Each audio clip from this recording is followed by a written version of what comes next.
I'm going to use the next couple of minutes to throw a few of the big ideas at you that have emerged over the last week. Thomas Jefferson wasn't here. It was just some oversight. But he said that education is the bedrock of democracy. What are the big ideas for improving our educational system? In America or around the world? You can go for both if you only have 2 minutes. Well, I will grossly oversimplify the world problem, but let me just say this. And I think Tom Friedman said something about this. I read the articles in the local newspaper. Everything we want to do on climate change and food security and you name it is complicated by the fact that the world's population is estimated to grow from 6.5 to 9 billion by the year 2050. The same year we're supposed to have reduced our greenhouse gas emissions by 80%. And almost all these people are going to live in cities. And most of these people are going to be born in countries not fully able to support the people who live there now.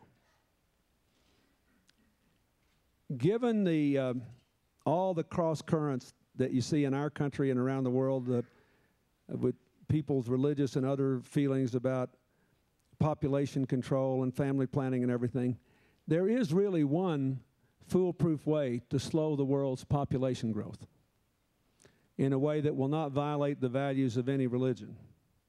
And that is to dramatically accelerate our efforts to put every single girl in the world in school. And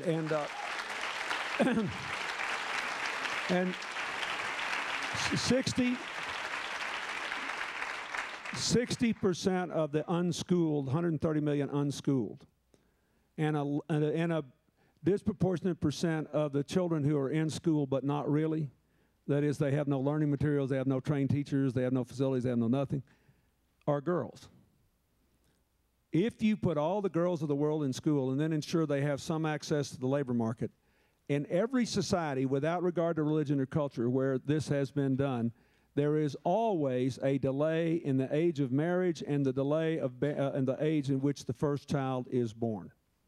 That it is the one of the few sort of social science phenomenons for which I can find no exception in any culture. Therefore, if you're worried about this and you want to do something that helps with energy, helps with climate change, helps with poverty, helps with food security, support an NGO that's, and a government that's committed to educating all the girls. I mean, I tell you, so that's my one big idea for education globally. There are many others, but in America, the fundamental problem is that we have good colleges and universities, and we're not doing as well in K through 12. We have a more diverse student body in income and ethnicity and first language than almost any country on earth. And we still are basically in an agricultural age education framework.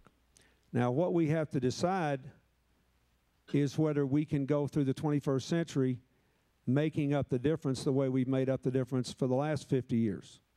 That is, the way we made up the difference from World War II till, you know, a little while ago, a few years ago, was we just sent more people to college than anybody else. And we had vocational training programs, and we had employer-based training programs, and we brought a lot of immigrants in who provide a lot of juice in 1,000 different ways. I don't think it's very smart for us to continue to go on spending a fortune on systems that aren't as good as they should be.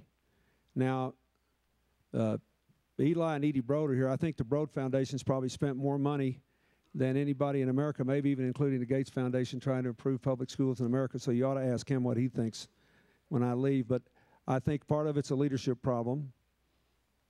Better superintendents, better principals. Part of it is a governance problem. You need to know, first of all, let's look at the data. The data from reliable international tests say that American kids actually do pretty well compared to our counterparts at the 4th grade level, particularly considering the percentage of our kids whose first language is not English. that the gap shows up at the 8th grade level, and then it's a chasm in high school. Now, they go to school longer. They start the hard courses earlier. They don't have all these different governance units. They have national standards for these courses, which they have worked on for decades.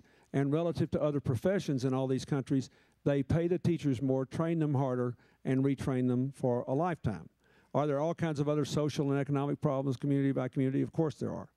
But, you know, my candidate for the big idea there is that we have to move in some way toward local operational control, but a national commitment to a longer school year, to better trained and better paid teachers, to principals and superintendents that can actually be held accountable for results. I don't think No Child Left Behind works for any but the most poorly performing schools, because the states get to pick the test and the passing score. So for a lot of these schools, they're putting more and more resources into that. 80% of our schools have cut back on history, on political science, on a lot of other things, and physical education and music, to spend more time teaching to the test. And if the kids are not able to read by the 8th grade, then No Child Left Behind will do some good in those places. It really will do some good. But you're talking maybe, what, 5, 10%, 15% at the outside of the kids. We ought to move to a genuine evaluative test that is given 3 times in an academic career, and that is established in a non-political way by the national board, NAGB it's called, the people who do the National Assessment of Education Progress, which is a pretty reliable test, but it's only given to a representative sample. I think that the big idea there is this has to become a national crusade while finding some way for local people to continue to have input.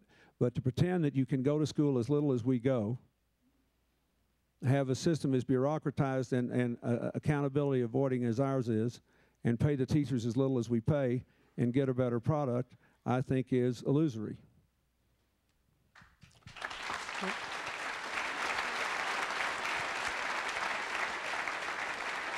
And by the way, let me just say one thing. By the way, there are schools in America and kids in America are doing very, very well. And so my one other big idea is this.